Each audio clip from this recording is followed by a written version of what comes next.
প্রাচী পায়েল আমার নতুন একটি ব্লগে আপনাদের সবাইকে স্বাগত। আজকের দিনটা খুবই স্পেশাল হতে চলেছে, কেন কি আজকে আমরা যাচ্ছি টাইগার নেস্ট ট্রেকিংয়ে।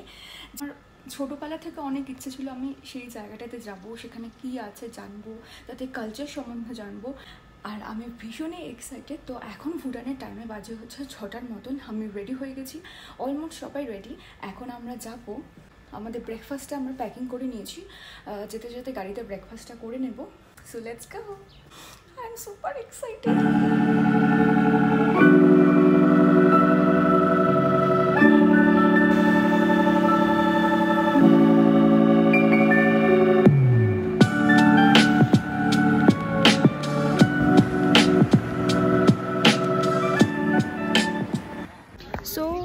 এটাই হচ্ছে বেস ক্যাম্প, এখানে সব গাড়ি পার্ক করা হয় আর এখান থেকে আমরা ট্রেকিং শুরু হচ্ছে।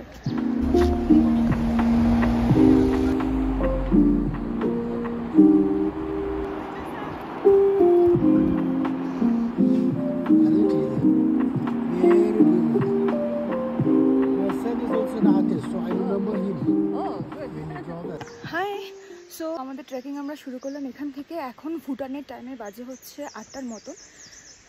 তো ওখানে স্টিক পাওয়া যাচ্ছিল, তোমরা যদি চাও তো স্টিক নিতে পারো। এখানে গাড়ি হচ্ছে বেস ক্যাম্প অব্দি তোমাকে গাড়ি ছেড়ে দেবে, তারপর তোমাকে ট্রেকিং করে যেতে হবে। এখানে ঘোড়াও পাওয়া যাচ্ছে, ঘোড়াতে করেও তুমি যেতে পারো। So yeah, let's go.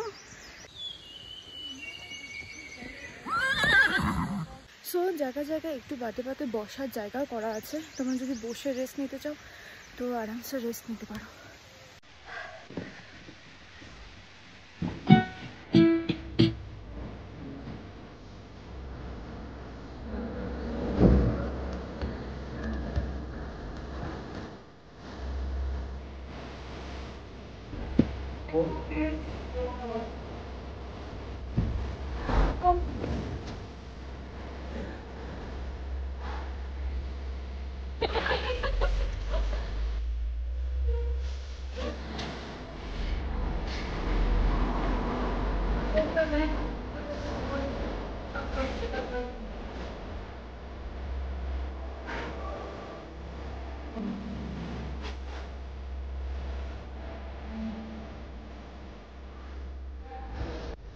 আমরা এখানে চা কফি হালকা খেয়ে নিলাম, এখন আবার ট্রেকিং শুরু করছি।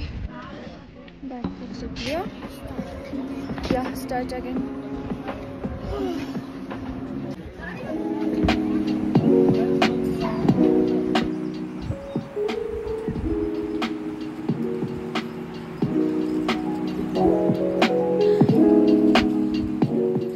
So finally we reached.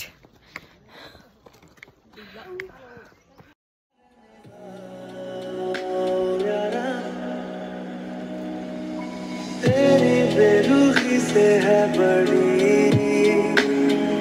उम्र इंतजार की मेरी के मारेगी ज्यादा मुझे मौत से नाराजगी।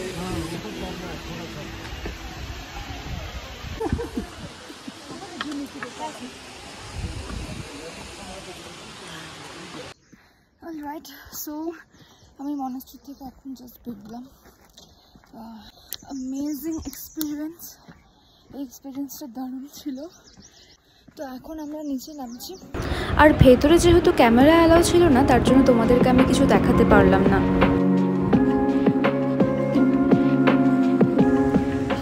ওকে, so finally I did it. আমি জাস্ট নিচে নেমেছি। এক্সপিরিয়েন্সটা খুবই ভালো ছিল, ভীষণ অ্যাডভেঞ্চারাস। আর আমার অনেক দিনের ইচ্ছে ছিল যে টাইগার নেস্ট দেখবো, সেটা ফুলফিল হয়েছে। I am really grateful for this. And এখন আমরা হোটেলে যাব। সো আজকের ব্লগটা আমি এখানে এন্ড করছি। আই হোপ তোমাদের ভালো লেগেছে। ভালো লাগলে লাইক, শেয়ার অ্যান্ড সাবস্ক্রাইব অবশ্যই করবে। দেখা হচ্ছে নেক্সট ব্লগে। বাই।